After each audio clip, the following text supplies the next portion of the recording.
अस्सलाम वालेकुम रहमतुल्लाहि वबरकातुहू। आज मैं आपको एक ऐसा टाइम दिखाने लगा हूँ कि बिल्कुल नया चला है और बड़ी शानदार सर्विस दे रहा है। ये फैसलाबाद से कोहाट पुराना रोड जो है मोटरवे के बगैर, ये सरगोदा तलागंग फैसलाबाद से ये चलता है रात को 8 साढ़े 8 बजे।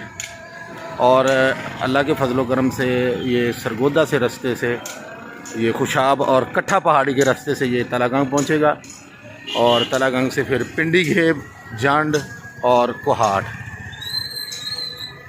सुमा वैली का ये नया नंबर है। कोहाट, सरगोदा, चनियोट, लालियाँ, चनामनगर, खुशाब, तलागंग 3777। सुमा वैली का ये नया टाइम निकला है। फैसलाबाद से कोहाट, बरस्ता, सरगोदा, चनियोट, लालियाँ, चनाबनगर, खुशाब, तलागंग 3777 रात 8 बजे फैसलाबाद से निकलता है भाई।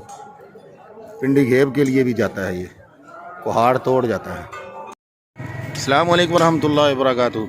आज मैं आपको एक ऐसा टाइम दिखाने लगा हूँ कि बिल्कुल नया चला है और बड़ी शानदार सर्विस दे रहा है।